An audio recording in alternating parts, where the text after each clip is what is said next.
Right. Yeah, Anyway, so they've they're the still got same. unyielding combat stance and still got the plus Yeah. two when they're doing clump jime or jime? Clump. Clump.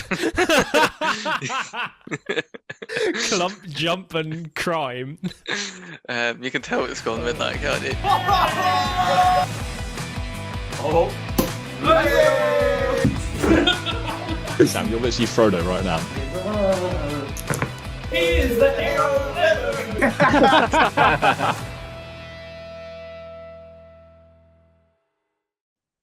Hello, everyone, and welcome back to the Gollum's Gamers, where today we're back with another emergency podcast. It's currently midnight. I've frantically rushed home from training this evening, and Ali is joining me here well past both of our bedtimes as we've had the first leaks come through online for the new Armies of Middle Earth book. I wasn't sure if we'd be getting leaks this time around, but here we are. So we've hopped straight on a emergency pod to discuss some of the new changes. As I know there's people out there thinking, when's there going to be an emergency podcast? And here it is. So we were going to pod this week to discuss all the information and things that we've had in the Warhammer community articles this week. We might still do that. We're not too sure yet. As obviously, at this kind of point in time, there's new things coming out sort of all the time sort of thing. So by the time you watch this, there could be new stuff leaked that we obviously won't be talking about here today. But we'll be doing our best to stay on top of things so that, the people have the reactions, right, Ali? The takes, the hot takes, Give the right? people what they want. What they want, that's it. So we are here to deliver. So before we get underway though, as always, you can find us on Instagram and Spotify by following the links in the description down below. And if you do enjoy all of the MESBG content that we make, then please do remember to subscribe. It's midnight. We're doing a pod at midnight. Yeah, I'm not even gonna if go you to bed don't till 3 enjoy a.m. it, subscribe. Just subscribe, like the video. It makes Elliot feel better. Yes, so thank you, folks. But on that note, Ali, I'm going to hand over to you because I've been at training while everyone's been, talking about the profiles and everything. So where do you want to go? Where do you want to start? I mean, with Easterlings, there's probably one place that most people want to hear about. The big bad boy we have been discussing, yes, over The numerous Dragon months now. Emperor himself. On Everyone what might be changed, fear, fearing him last edition, the bane of the erratas, yes, and the point and click emperor. yeah, and he's back. I He's wouldn't say indeed. he's badder than ever, but he is fight 7. He's 5'7". So yeah. I think I went on record sort of saying that I think there's going to be something changed about it, like one of those key things sort of nerfed from his profile. And that's sort of been the case, but he's kept some of the things that I thought they might remove. So it's interesting what they've done. And obviously he's 5'7". So. So just to quickly run through sort of the main sort of changes.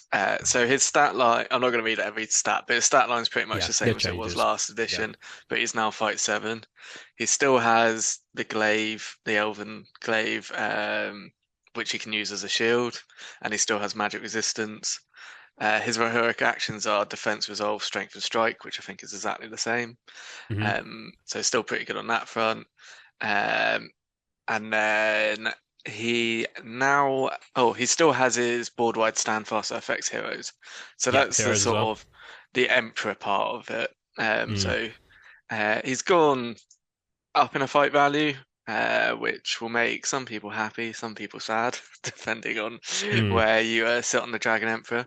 He is the king of the, the elite Easterlings, right? The most fearsome warriors amongst their ranks. So. I still think he should only be fight 6. I feel like fight 7 should be reserved for Is it sort of Bolg and Azog creep? I don't know if you can call it Bolg and Azog creep anymore. People are just getting to Bolg and Azog. Well, that's the initial, yeah. But and then obviously he still comes with his Planquin. I won't go through all the Planquin how it works special rules, but a lot of from what I can tell, it's pretty much the same, and he can't be dismounted unless if the Emperor wants him to be dismounted. So you can't that's all the same or stuff like that either. Yeah, but there's a couple big changes. Yeah, so One of the big changes is he doesn't give the fight value buff through himself and the Palanquin anymore. But yes, we'll come to that later. Some of you may have seen the Black Dragon profile already. Because that was in the Warhammer community article for anyone that hasn't seen that. We haven't talked about that on the channel yet, but that's there on there. Yeah. And then the 12-inch banner is now a 6-inch banner. Which ties into the fact that I think 12-inch banners are stupid, so I'm glad it's gone down to 6-inch. But it's still a pretty big banner, especially on a model with that size base. Are there going to be any 12-inch banners in the game anymore? I think if there was one model that was going to have it, I think it would be this one.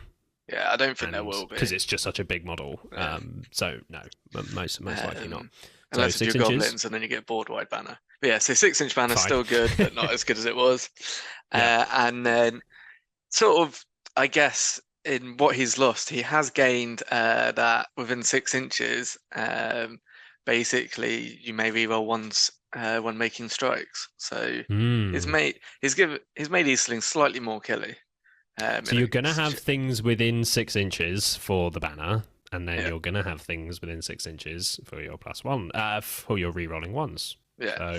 So and he is still 200 points. So he hasn't gone up, which he's kind of remained the same as last edition in his profile, in the sense of the value that you're getting is about the same. It's slightly changed. He's also he's also now dominant 6, or that can go down. So he's basically dominant. He's dominant for the value of the Black Dragons that remain on the Palanquin.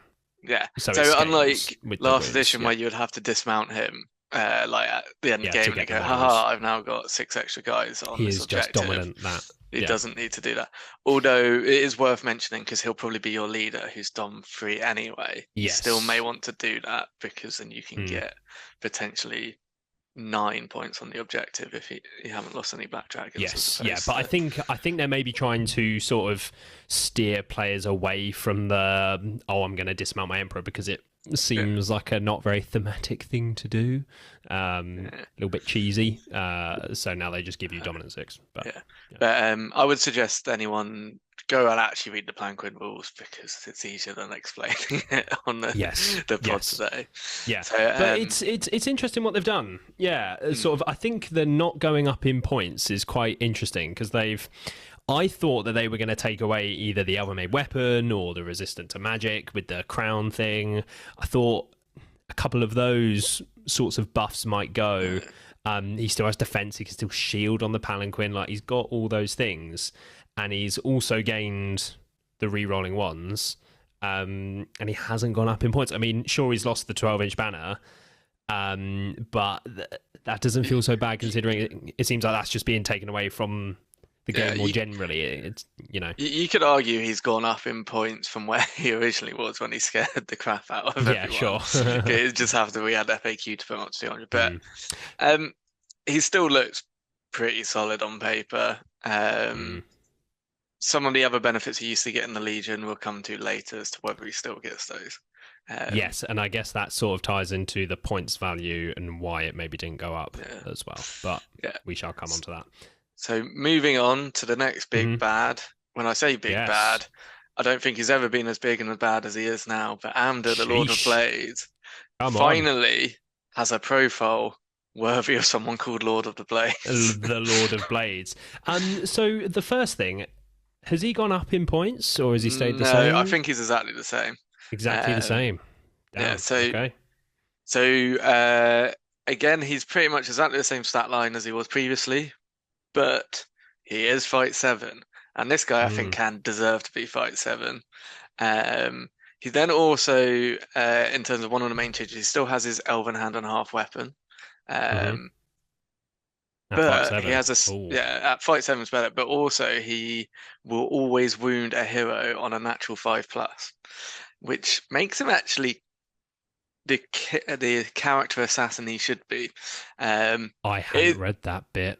Had you not? That's pretty good. So whether you're, I don't know, Thorin or the Balrog or whoever, you're still going to be wounded on a 5+. So while he doesn't have a I mean, he could go two-handed to get his +1 to wound, which isn't as bad as it used to be. But Yeah, that is cool. They have tripled down on that rule, and they've gone, we won't make it a 6-up, we'll make it a 5-up. That is very lemon. Yeah. And then really good. so just to mention though, sorry, so he was 145 on horse previously, and now he's 160, so he's gone up. Oh yeah, I was gonna base. So has he gone up by 5 points? Base. 50 and base 5, yes, and then the horse has gone up by 10. So yeah. So yeah, heroic action's got challenge and strike.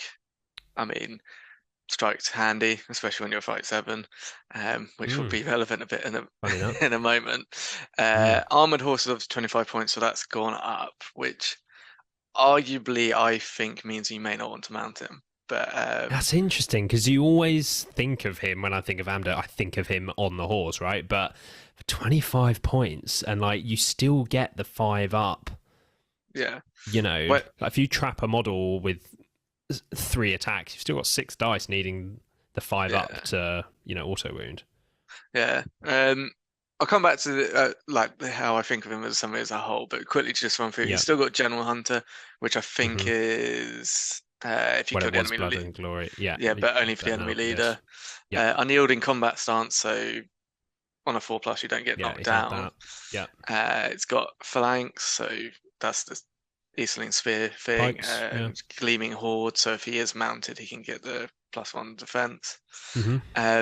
He counts as a banner. So 3 inches, and then he becomes 6 inches if you kill the enemy leader, but he doesn't count for banner VPs. He's just one of those. They treat him as a banner. And then he has the Lord of Blades special rule, which this is the one which if an enemy hero declares a heroic strike against him, which being fight 7 with an Elven Blade, is quite likely if someone wants to try and take him out. He then gets to immediately counter strike for free. So as long as he's not going into something higher fight value, which is limited. Yeah, like even if you're, say, a Thorin, he might have Orcrist, but like without Orcrist, he is going to want to strike because the odds are in Amdur's favour, but then Amdur gets it for free. So does he want to strike? Maybe not, and he'll just give you the Elven Maid roll off. He also can, so he has Heroic Challenge, so he could call a Heroic Challenge, and then if his enemy heroic strikes, he can change his heroic challenge to a heroic strike, or he can do a heroic combat and swap to heroic strike. So there may be some play with the new way heroic challenge works, that he can actually, and he can like apply it a bit better than most heroes can. We're getting into the heroic challenge weeds here, folks. We won't go 12. too in depth into it because admittedly I can't remember exactly how a heroic challenge works, but I know you get +1 to wound and stuff like that. but yeah, no. So Amdur overall is pretty solid for 135 points. He gets a bit pricey once you put him on an armored horse at 160. But maybe at high points there's in the list he's in, I don't know. Yeah, but I think when you're on foot with him, he is still D6, so he's a little bit like, if you do get to make strikes against him, he can go down, to be fair. But so putting him on foot and then actually backing him up with 2 pikes makes him more reliable to win combat. He may be slightly less killy, but you can keep him safer, easier, and you save yourself 25 points. So I think that may actually be a more legitimate way to take him. And you're trying to get into heroes with him, I guess, anyway. So you can still do that on foot. So But so that's Amdur. That's about it for Amdur. Yeah. He gets a thumbs up from me this edition. He does, for sure. And yes, we will come onto the list that he is included in a little bit later on. Cool. So that's Amdur. We'll next go down in the rank of hierarchy, I guess, and we'll go to Rutabi. Of course. Who, as far as I can tell, is exactly the same as she was last edition. The same points? No, she's gone up by 5 points. So 120 points. 115. I think she was 115. She was like a weird points level from what I remember. But still fight 6, still strength 4, D7, 3 attacks, 3 wounds. She was 110, so she's gone up. She was by 10 points. But in terms of what she does, she's got heroic challenge and heroic strike. Master of Battle is still 3+. I thought that'd make it knocked down, to be honest. Unyielding combat stance again. phalanx, and show no mercy, so she gets to reroll to wound rolls when making strikes against trap models. So yeah, she is literally exactly the same, but 10 points more. Yeah, So, yeah. So that's okay. I mean, she was always a little bit on the cheap side, so it's probably a fair enough. She was super points good. increase. So yeah, and seeing as most things have gone up, that's okay. Yeah. I'm sort of as an Easterling player, I'm fine with that. That's okay. Cool. All right, and then moving on, Brogir, who's at 80 points, which Brogir's 5-4 now. Sheesh! Come on, let's go. I'm not sure it's the biggest fight value boost in the list, but that is so typical. They went, you know what, Brogir needs to sling himself into combat a little bit more, and to make that more likely for players to do, let's make him 5-4. So typical. But yeah, so still 2 might, 5 will, 2 fate, and I think generally is pretty much the same in terms of stats, from what I can remember. Has an Easterling halberd, which is interesting because it can be used either as a pike or a 2-handed weapon. Yeah, that is the same. It was a battle staff. Well, it used to be a spear rather than a pike, I think. Yes. Oh, so now we can. So now can actually fight.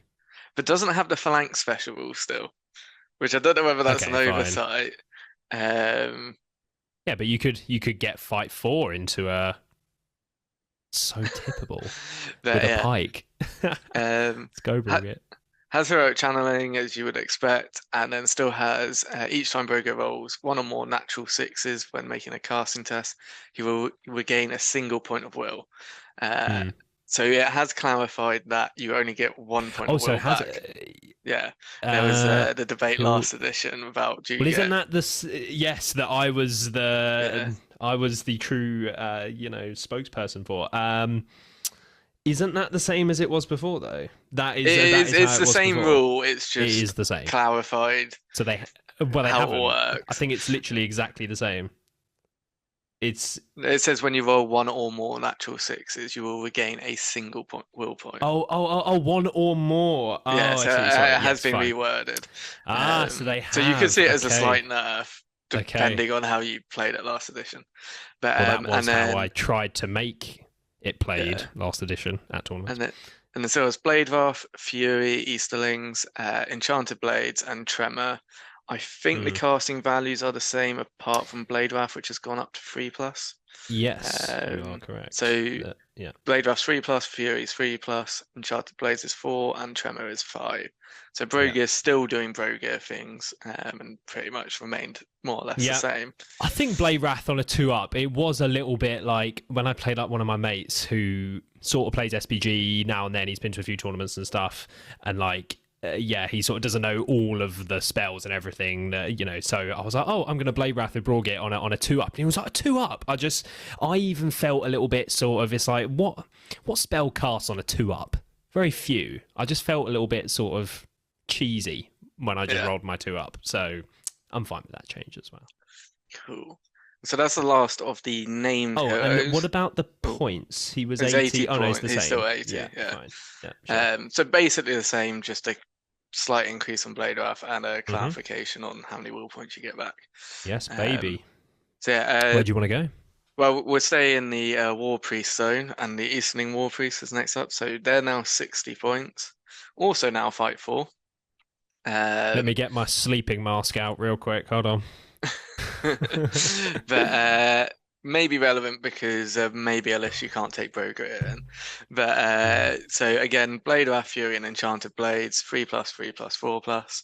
Has an Easterling halberd, and can take an armored horse for 25 points. Not worth it this edition. It wasn't worth it last edition when it was 10. Oh no, it was 15. Sorry, last edition. But yeah, 60 points. It's a Shaman with Fury.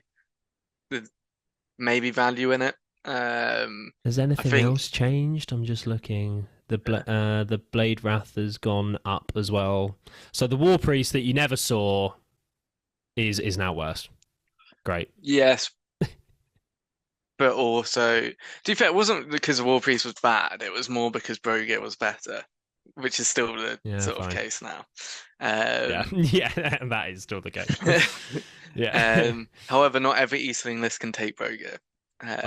So I will table then my judgment until we've looked at the lists. then we'll go to the next hero of Fortitude, which is the Easterling Cataphract Captain, which Sorry. is basically an Easterling Captain on a armored horse. So he's a lot of points. He's 90 points for Fight 5, D7, has Gleaming Horde, Heroic March, and Phalanx. 2-1-1. I won't spend too much time on him because he's a captain. Is what you would expect. They've got a lovely new photo of the Easterling Cataphract Captain looking very tippable in the book. And when I saw the profile and I saw it was Fight 5, I thought, oh my god, they've actually made it like a Cataphract Captain. Like they've made it slightly different to the other captain, which I knew was Fight 4. But then I rechecked the new the Army's book for the new edition, and the Eastern Captain is now Fight 5 anyway. So really, it's just the same. But I thought that was a cool opportunity where they could have actually made it a slightly different captain to, make it stand out. But they didn't. They haven't. So, but I'm saying that we haven't seen the actual normal Eastling captain, so the one on foot yet. I'm assuming it's going to be the same -20, like the sort that of. We have though. It's in the Armies of the Lord of the Rings book. Oh yeah, that'd be why it's not on here. That's what I just said, Ali. Here we go. So yes, I thought, oh yeah, and I went and checked in the Army's book, but it's also Fight 5. So I was like, oh, I thought they'd made this one Fight 5, like especially, and it was 90 points. So it's sort of why, but no, they didn't. Cool. So the next reveal going down to your minor heroes, but actually it depends on which list it is. I still think it's minor hero in both of them. But the Easterling Dragon Knight, who has gone up by 5 points, which would be sad if they hadn't also gone up to Fight 6. Yes, let's go Dragon Knights. No more bouncing off of elves. Yeah, but otherwise they're the same stat line, so only 2 might, 0 will, 0 fate. 3 attacks, 2 wounds, D6 strength 4. Armored Horse has obviously gone up from 15 to 25 points. No one really took them before, and I'm not sure they will be now. Yeah, I mean, you definitely wouldn't be taking them on Armored Horse now. 95 points for a 2 wounds, no fate hero. I don't think so. Yeah, and then they've got General Hunter, Unyielding Combat Stance, Phalanx, Gleaming Horde. They've got Shield of Blades still, so that's where they can shield, basically. And nice. They also gain the leader, not gain, they still have the leader of the Dragon Cult, which means that they still can only include Black Dragon Warriors in their warband. So going up 5 points but getting Fight 6. Yeah, Fight 6 is pretty good because it now means that they go toe-to-toe with enemy heroes. There is one downside though. Oh, yes. Which is that only heroic action is heroic challenge. They do not have heroic strike anymore. No strike. So they are troop munchers. Yeah, like they can still go and challenge an enemy hero, like, but they're not really gonna be able to at 2 wounds no fate apply pressure D6 as they used to. Yeah, you're not going to be wanting to do that. But these guys are full on troop munchers now. They don't care if you're elves, don't care if you're berserkers. Yeah, they'll go in and they'll hopefully win the fight. Otherwise, they may die. But they will blend stuff. Yeah, but they do what they used to do. Still, and if not, a little bit even better. Yeah, so that rounds out the heroes. Cool. Yeah. We'll quickly go over the troops. So let's start with the Black Dragon Warrior because we've seen it already. Just briefly go. So Black Dragon Warriors are almost exactly the same as they were last edition, but now they're not an upgrade. So this means that they are Fight 4 and the equivalent Courage 6+ or whatever you want to call Courage 4 in old speak. And then they can take the Easterling Halberd, which, as we now know from looking at Brogir the Conjurer, is you can use it as a pike or a two-handed weapon. Two-handed weapon on your Easterlings, huh? Yeah. So Easterlings do have a bit of hidden killing power if you need them to. Interesting. Rerolling ones as well within 6 of the Dragon Emperor. Okay. And yeah, they've got the Warrior of the Dragon Cult, so they will get +1 to their fight value if they're within 3 inches of a Black Dragon hero includes the Dragon Emperor, Amdur, and the Dragon Knights. So that is the change from the Emperor. So obviously we didn't mention anything to do with the fight value, but the list as a whole, or the lists, have kind of kept that, but it's not tied to the Emperor. It's baked into the Black Dragon Warriors profile. Yeah, and you've got a bit more flexibility with it now in terms of you can have different heroes at different ends of your battle line or on different areas of the board, and you're still getting that 5 value 5. You could, I guess, keep like the Emperor at your battle line, but then if there's another skirmish going on at another objective, you can take a Dragon Knight and pull it with you, where before you can do that. Like, so between the two options, I actually prefer this one, and I think it's better than having the 6 I think so. bubble. For sure. That's cool. And it also means if the Dragon Emperor goes down, you're still possibly getting it from different source. For sure. Right, Easterling Warriors are obviously in the rulebook. In the other book. Currently. If you hadn't looked at them, you weren't the only person, because I didn't, because we hadn't really had the rest of the army. Was announced. I hadn't either. I assume they're mostly the same. Yeah, I think. And then so next troop type we'll look at is the Dragon Cult Acolyte. These guys have stayed exactly the same, so they're still fight 4, shoot value 4+, strength 3, D4, 2 attacks, wounds 1, and then 6+ courage and 6+ intelligence.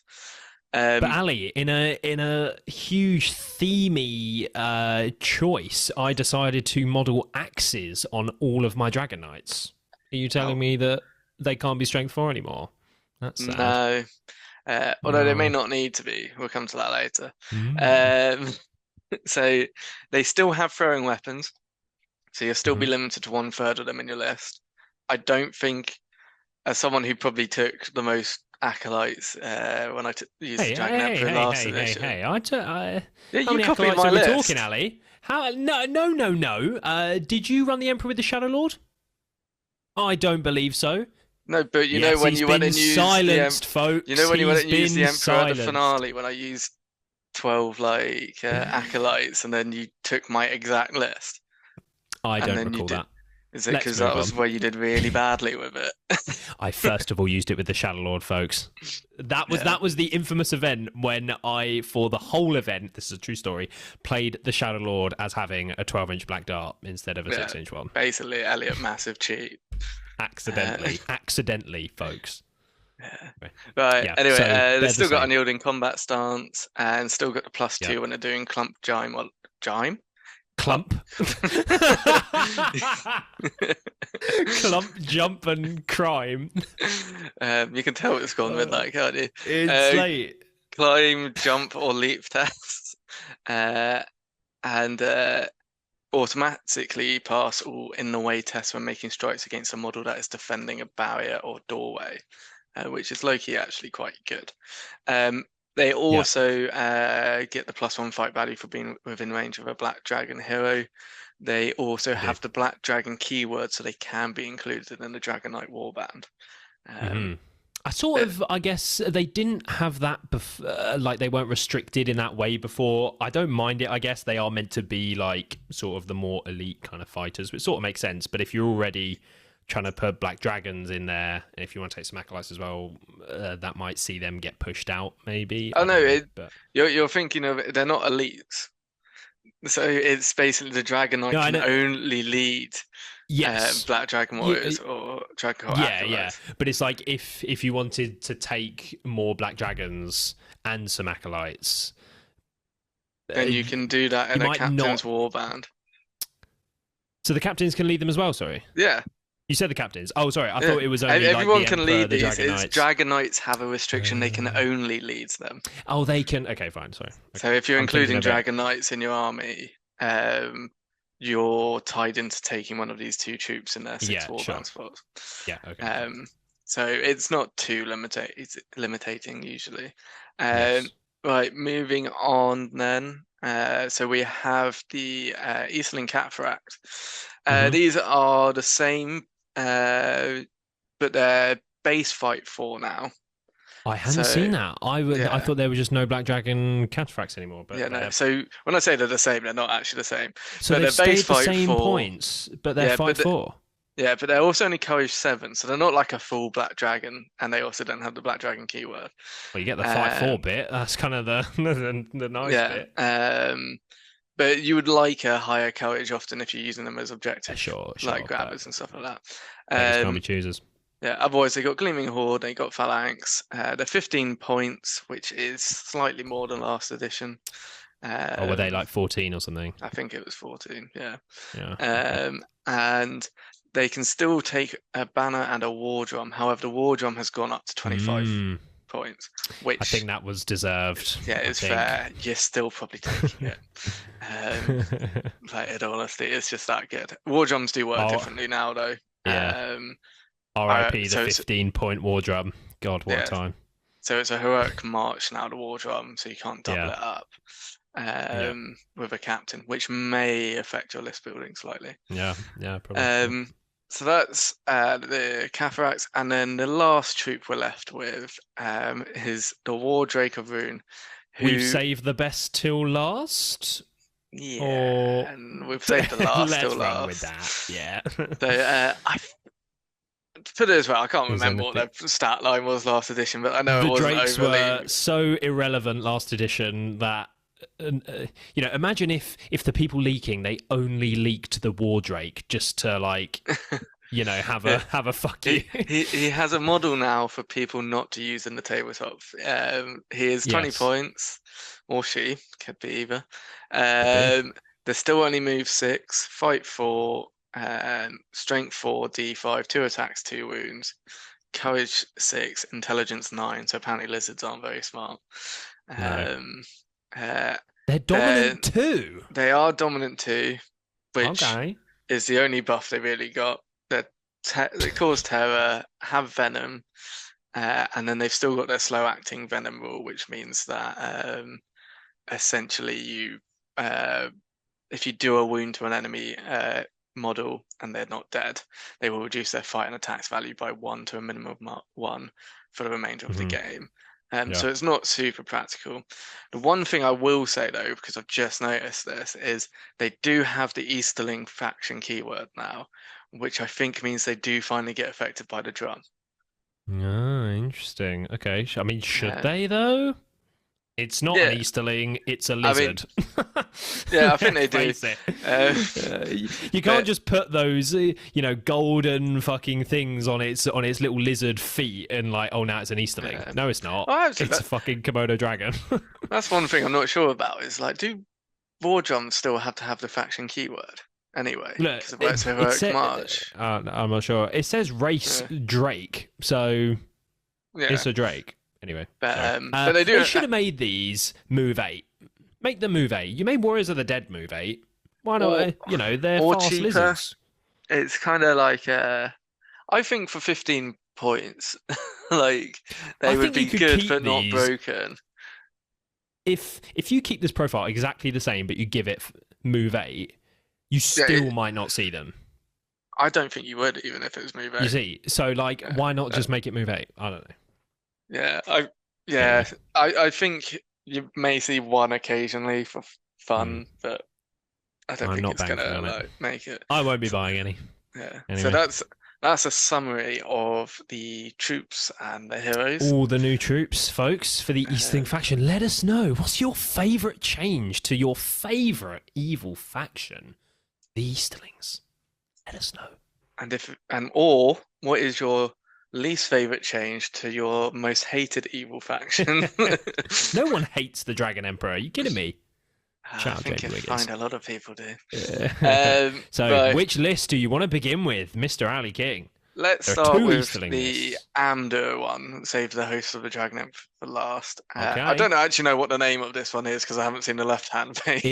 It's the it says in the top right, it's the Easterlings. Oh yeah, they are just called the Easterlings. That's a bit weird. Anyway, so you've got in this list you can take Amdur, an Easterling captain, an Easterling cataphract captain, an Easterling war priest, and an Easterling dragon knight. Now the list must be led by Amdur. Yeah. So you have to take it. Yeah, and the Dragon Knights are minor heroes, just to confirm. And then the troop choice, you can take all of the options. So you got Easterling Warriors, Cataphracts, Dragon Warriors, Dragon Cult Acolytes, and War Drakes of Ruin. Then their army bonus is kind of more or less what the old Eastlings used to get. So they get +1 to any courage tests that they're required to take once the arm is broken. And also in scenarios in which you roll to see if the game would end randomly, you may choose to re-roll the dice if the scenario has ended before you wish it to. So they have their army bonus from last edition in this list. It is slightly worse than it used to be, because it used to be just a flat +1 courage when you were broken. Now it's only +1 courage when you're required to take a break test. I see. However, your Easterling heroes, once you are broken, gain the Fearless special rule, which I can tell you is very handy, because the amount of times I had a Dragon Knight run away at a really annoying opportune moment was annoying. So that's one of the other rules from the list. Press the advantage, so they are all fearless. And then they also get the Raise the White City special rule, which means they get Ancient Enemies Gundor, so they get to reroll 1s against Gundorians. Wait, hold on. They have named that Raise the White City, spelled R-A-Z-E. Yeah, that's correct. Is that how that's spelled? Yeah. I'm learning English right now. Yeah. So if it's raise a banner, it's with the AI. It's R-A-I-S-E. If it's raised to the ground. I have never seen the word raise with a Z you need in to my read life. That is crazy. Fine. Okay, fine. This is why Elliot does videos and not blogs. There we go. Ali is the blog writer amongst us. Shout out to the GBHL. So, Ancient Enemies Gondor. I hate Ancient Enemies, having played Gundabad for years. Ancient Enemies is shit. That's a mid rule, and it's Gondor. Put it this way, it's one where you're like, you won't think about it in 8 out of 10 of your games. Why not give them hatred Gondor at least? Ancient Enemies. That may be a bit too much. Well, fine, but Ancient Enemies for one specific faction. There's tens of factions in this game.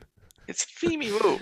Put it this way, you can either not have the rule, or you can have the rule, and in that situation, you may as well have the rule. Fine, I'll have it then. Why not? So yeah, with Amdur getting a buff, and most of the Eastlings staying the same, and the fight value 5 no longer being tied to the Dragon Emperor, this I think is a legitimate list. I wonder if this is because obviously now that the fight value bonus isn't tied to the Emperor, I wonder if this, especially if you're like not taking Amdur on horse, how low you can run this essentially and get decent models, I wonder. So I have written a quick 800-point list for this. Yes, but I said low points, Ali. I know, but I mean, just as an example of what you can get at 800 points. So with Amdur, 2 Dragon Knights and a Captain, and then if you pretty much are going about 12 Black Dragons with the Pike and Shield, 12 Dragon Cult Acolytes, and I think it's something like 13 normal warriors with Pike and Shield. I saw that you went. Yeah, and a couple of Cataphracts with drum, and then you've got another guy with a banner. You're getting essentially 42 models at 800 points. You've got Amdur, who's fairly solid. He is on foot. Your 2 Dragon Knights, so you hit well. You're still doing what Eastlings used to be. You move quick. You've got a butt ton of dice, and you're a high fight value, and you've got 2 banner effects essentially in the list. So I think it's a very solid list. I wonder if there's another way that you can run it. I mean, have you paid so many points for the Acolytes because of you have leftover points from like Warband I've paid space? the points for the Acolytes because I like the Acolytes. You could easily just swap them out. I wonder how much normal Easterling warriors, and you would gain about like 2 models if you weren't taking like if you're really trying to cheap it out, I wonder. Yeah, but you gain more resilience. So you're getting between 42 and 44 models in this list. And so you don't need to take a captain now, because it was always you need to try and fit in a captain so that you can do the drum march. So you I have to do that, but that was a still very popular have thing. in this list because of warband capacity and the restriction. So sorry, Black you Dragons. have Amdur 2 Dragon Knights captain. Yeah. I see. Okay. So I wonder if there's like, if you drop a Dragon Knight in his warband, do you still have decent models?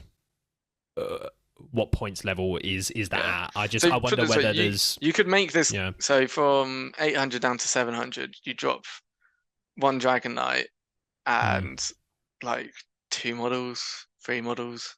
So you go down to 38 models at 700 points, and it's still... Is there space for the other models in the other yeah. warbands? I wonder. Probably. I'd have to work out, but because sure. you're only losing 6 spaces in warband capacity, you're not actually from losing. The Dragon Knight. Sure. But it is why you still kind of need to include the captain. It's just for that warband space. Oh yeah, of course, because he's Yeah. Alternatively, you can go for the war priest instead of the captain. I don't think at the moment you do need to, because you'll be taking him mainly for like if there was terror prevalent, which in the current edition we've been playing, there hasn't been loads so far. But we'll see. Anyway, seems like a solid list. I would put it in a silly nervous category potentially. A silly nervous cat. A ranking coming out from Ali King early doors at 1 a.m. Interesting. I am excited to try this out and use Amdur. It will give me an excuse to paint my Amdur. Yeah, and I think you can come up with lists that are viable for it from about 600 different points levels. Which is good. You may be able to do lower, but you could use Emperor, like, before. Obviously, you won the Dewey's 100 at 550. So, but obviously that was before the nerf. I think after the nerf last edition, we weren't seeing it anywhere near that though. Yeah. But on that note, we'll move on to the Host of the Dragon Emperor. Lovely segue. So, Host of the Dragon Emperor. Everything and everyone you could take last edition in that list, you can now still take this edition. So you can still take the War Priest to last edition? Who knows? I'm fake pretty sure news you from could. King right there. Let's fact check him on that. But you now also can take the Easterling Cataphract captain. Just to put that out there. I see. So that's a change. Yeah.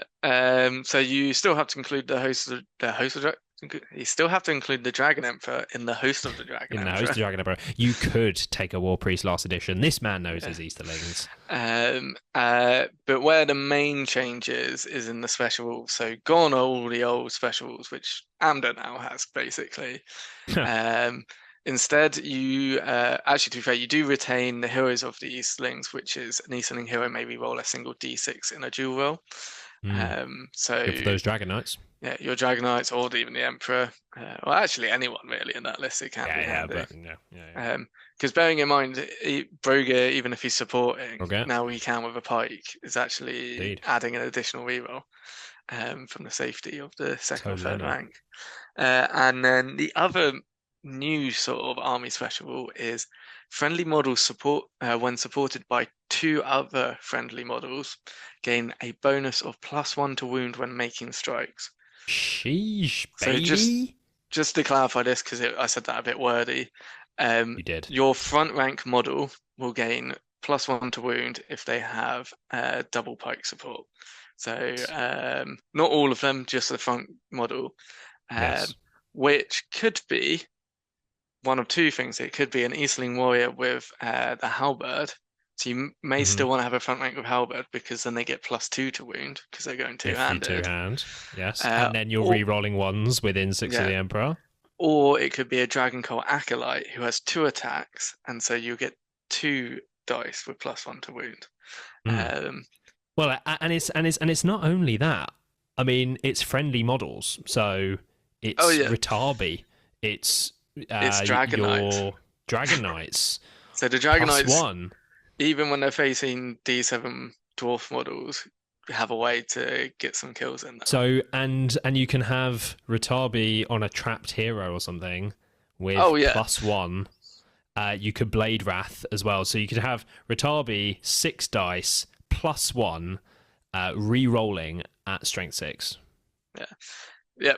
One of the main things though that you're missing is the Dragon Emperor and the Dragon Knights do not get the free Black Dragon upgrades anymore. No. So that free Sadness. 36 points that you used to get in the list is no longer there. No. So while this Okay. list may, as we've gone through it, have loads of people either gushing or crying, it's actually taken more of a hit than you think. It has lost. That was a huge part of the Emperor's unit. So if I take that list that I basically made for Amdur and then changed it, basically swapped out Amdur for the Dragon Emperor, you can build it in different ways if you want, but just a simple comparison, you're going to be about 4 models less. So at 800 points, you're going from about 42-ish down to 38. And that's with 2 Dragon Knights and a captain and the Dragon Emperor. Obviously, instead of the 2 Dragon Knights, you could go for Ratabi instead, but then you limit your fight value a bit.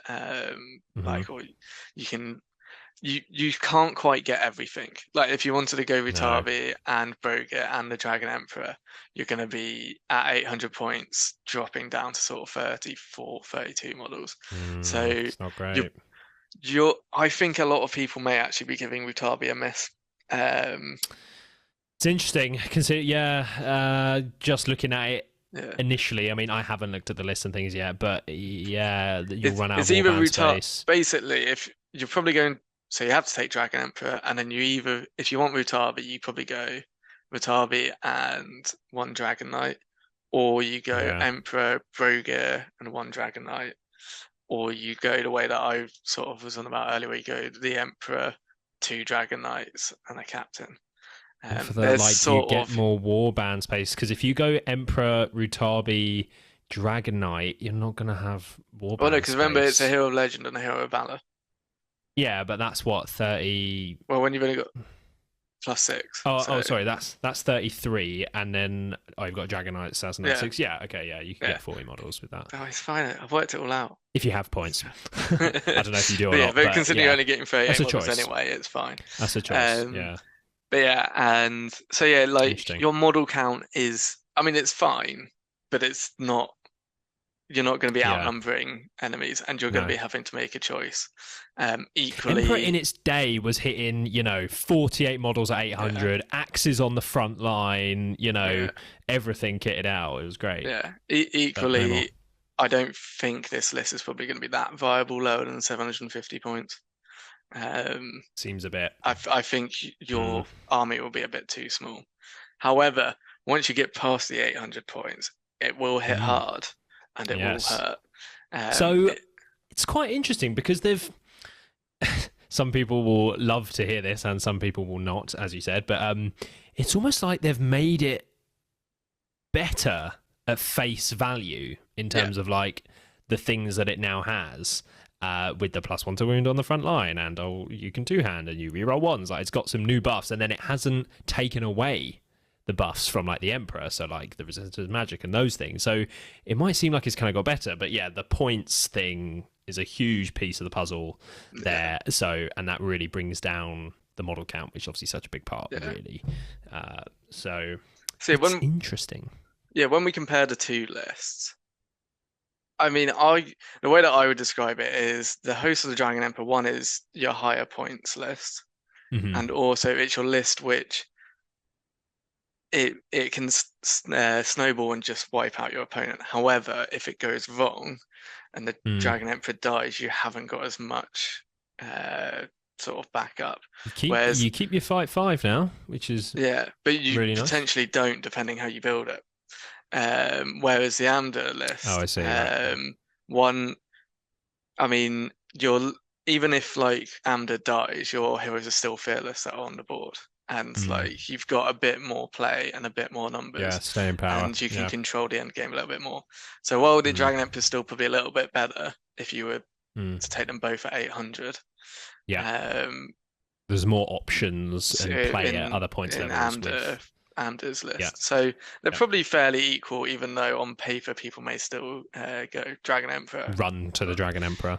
Of course. Equally, when I'm just like looking at how it fits in the current meta, the reason why I'm doing 800 points is because I know that tends to be the international standard points value for competitive play. Also, love it. I'm comparing it to one of the events that I've been to this year where it was 800 points. The only event you've been to this year? No, it's not the only one. I've been to 3. Come on. I'm talking from my high horse of 2 events. Yeah. So yeah. But yeah, no, I'm there going, the top lists were like Berserker Spam, then you had like Balrog Moria, you had My Erebor Reclaimed, you had Men of the West has done well, and then you had like Rivendell as well. And when I think about it, I'm not saying all of them would beat this list hand down, but they all have a competitive matchup going into it, and vice versa. Yeah, agreed. Like if you lose that front rank to like crossbows or shooting, they are D6 or whatnot. You then won't be getting that +1 to wound as much. If you are facing elves, your fight value 5 isn't the buff that you want it to be necessarily. Yeah.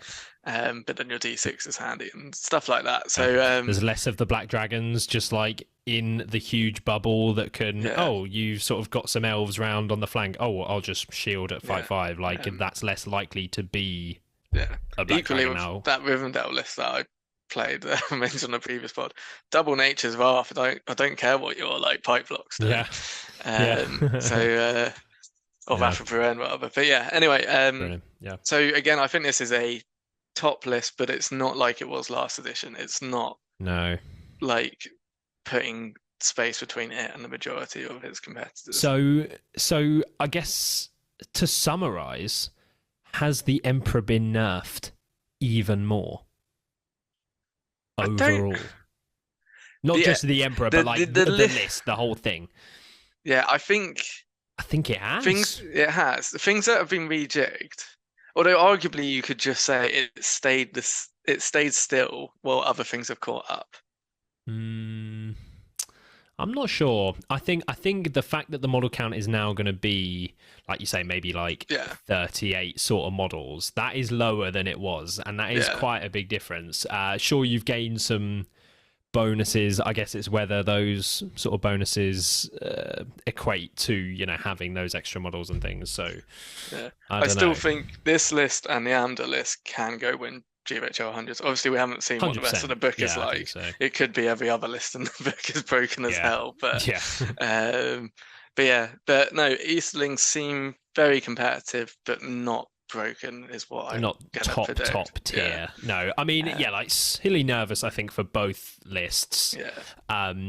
Really nice to see Amdur sort of now you've got sort of 2 choices, which is something that you don't always see for a faction.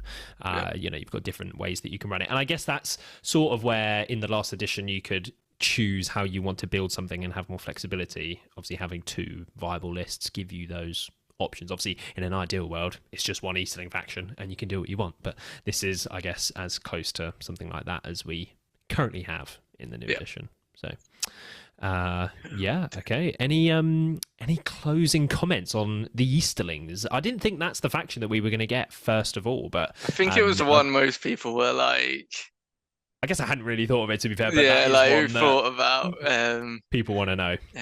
I think Easterlings are in a good place without being too oppressive. They still have the annoying thing for a lot of people, which is it's a ball of death, roll 6s, I win. Yes, I love that. But a skilled player will be able to counter it with the right list. Which maybe previously slightly, they couldn't. Easier than they were previously able to. So I will be rolling out my Emperor on his chair of death very soon, no doubt. But I think that's going to close us out. What time is it? 1:10. Let's go edit this and get it uploaded for the people. That's going to do it. Thank you very much, everyone, for watching another emergency podcast from the Gollum's Gamers.